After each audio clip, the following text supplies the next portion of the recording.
nothing happens except by the will of Allah. So I'm going to give you a silly example. I will be a silly example. Like somebody picks up a rock outside when you leave Jumu'ah, they throw it on your head. It hits your head really hard, you turn back, you're angry at them. They say, no, this is a fitna from Allah. Allah is testing you. It's not me.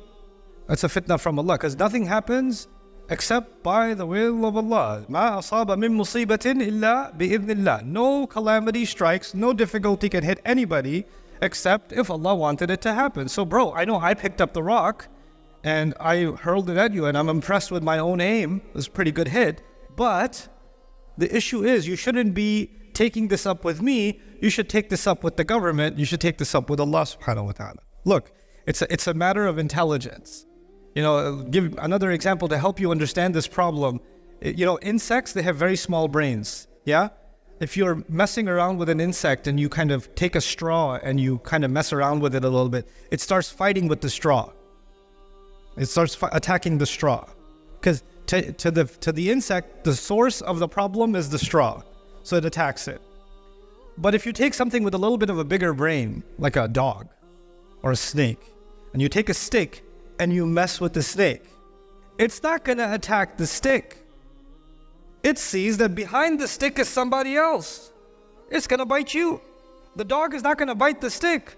The dog is going to bite you because it has a bigger brain. It can see, okay, the fitna is the stick, but the real fatin, the real one putting me in that situation is the one holding the stick. And we have bigger brains than dogs and snakes. So the guy's arguing, I threw a rock at you, you see me, but I'm just the stick. Behind me is the power of Allah. Allah did this, not me, so blame Allah. That's His. So this idea, and therefore, because everything happens by the will of Allah, we should blame Allah for everything bad that happens. You know? Now, to understand this problem, and first I wanted to make sure you understand the problem. Now, how do we understand the solution? What Allah has done is separated those two things. Allah allowing something to happen is not the same as Allah desiring something to happen. Allah allows many things to happen in this world that make Allah angry. Allah, in fact, gets angry in the Quran.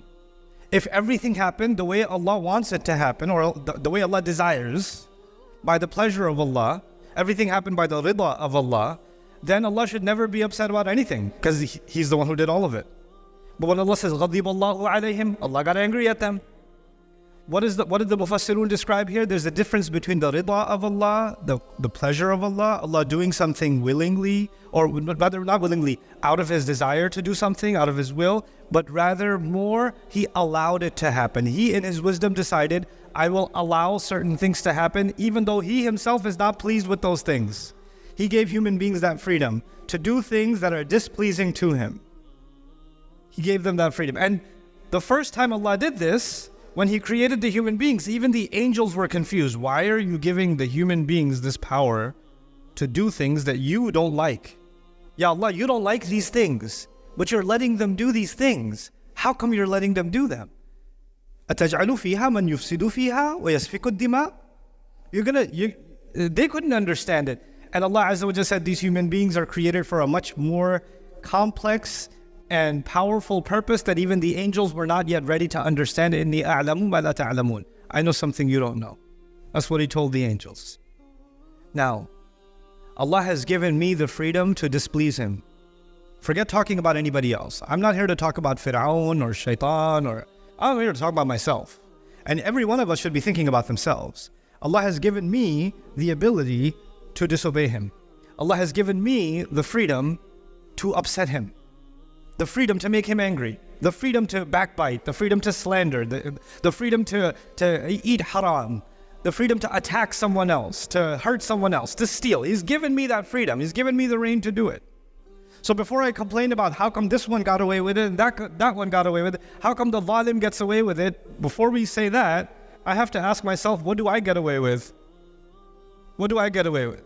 Somebody came to me not too long ago because of what's happening in the world, and we all know what's happening in Gaza. May Allah Azza wa Jal help the believers in Gaza and grant the shuhada Jannah and grant their families sabr and give us an ounce of that kind of tawakkul and iman that those people have demonstrated and give them nusra. But somebody came and asked, how come Allah is letting that happen? How come Allah doesn't just stop it? Because it's a fitna from Allah. It's a fitna from, how come Allah doesn't just stop it? So the question then becomes, let's think about this reasonably.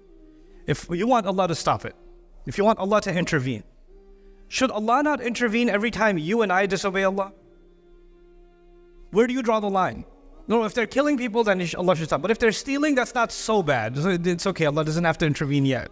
Or if you're lying about something, then no, don't make your tongue, force your tongue to say the true thing. No, not that much control, but after some limits, Allah should just stop things. Allah put human beings on this earth, and He allowed them to be a fitna for each other. Allah allowed them to be a fitna for each other. And when we take the fitna that we put each other in, human beings put each other in fitna, and then we say, no, this is Allah's fault. Allah's the one who did this, not the people. That is what's called when you put yourself in fitna. The third one. It is from Allah only in that Allah allowed you to be tested. Allah created a situation and allowed you to be tested to see how I'm going to do, how you're going to do. That's it. You know, there are other people other than Islam, they believe in God too. And some people believe in a God that's sadistic. He enjoys torturing people. He enjoys watching the show. You know, like old kings they used to have for their entertainment. They used to go into an arena, they'd bring out a prisoner and they'd bring out a lion. And they'd enjoy watching the lion devour the human being for their own entertainment. So people got this sick idea that kings, they like to enjoy their subjects when they're suffering. So some people even develop this philosophy, well, you know, there's a God, He created the universe, but He's just enjoying the show, watching us kill each other, watching us just burn each other. This is the kind of God. This concept is actually there. This is what you call people putting themselves in fitna. جَعَلَ فِتْنَةَ النَّاسِ كَعَذَابِ اللَّهِ. This is what this is. Allah even describes this subhanahu wa ta'ala Himself. But when Allah puts me and you through fitna, it is because, what's the purpose? Let's conclude it. What's the right way to understand that Allah is putting me through fitna? If somebody stole money from me, that person put me in fitna. But Allah let it happen. Allah allowed it to happen. So the final question is, why did Allah allow it to happen? For two reasons. Allah was testing the thief, and Allah was testing me. And that person has already failed because they stole. Now the only part left is, what am I going to do? Am I going to pass this test or not? Because there's two different tests. The zalim has his own test, the mazloom has his own test. Both of them are being tested. The zalim already failed because they did against the will of Allah. But the one who has been wronged, now they have to decide how they're going to react. Are they going to react according to the will of Allah? Or are they going to react against the will of Allah? Are they going to say, what can I learn from this? How do I respond to this within reason, within what Allah has allowed me to respond to? Does this affect my relationship with Allah Himself? Or no? And for people, when people have this problem that they want to blame Allah for the crisis that they're going through, I'll tell you, Allah put in our fitrah, He put in human nature. You don't even have to be Muslim to understand this. Allah put in our nature the understanding that actually it is human beings that put each other in difficulty. If you were driving your car right now and somebody hit you in the back, Allah protect you, but if that happened, somebody hit you in the back, immediately you don't say, Ya Allah, ma hadhihi al-fitna. You look back and say, hey man, why are you on the phone? Immediately you blame the guy who hit you. You didn't blame Allah. You didn't blame Allah. You say, hey, give me your driver's license. Let's call the police. You're holding him responsible immediately, yes? And these are the same people who, when something wrong happens to them, they say, well, you know, I want to hold this person responsible. But when they themselves do something wrong, they say, well, it was the will of Allah. What can I do? قَدَّرَ اللَّهُ مَا شَاءَ فَعَلَ. You see? It's a kind of hypocrisy, isn't it? I want to hold others responsible, but not myself. So people philosophize about these things, and they talk about these things, and they put themselves in fitna. And Allah says about people like that, أَلَا فِي الْفِتْنَةِ سَقَطُوا. Haven't they already fallen into fitna? Haven't they already fallen? This is why studying the book of Allah and contemplating the book of Allah is so important. This is why understanding there's a There's a seen world and there's an unseen world. And the things that Allah does, they have a purpose behind them. It's never purposeless. Allah did not create me without purpose, and no situation that Allah put me in is without a purpose. And every one of those purposes has hikmah in it.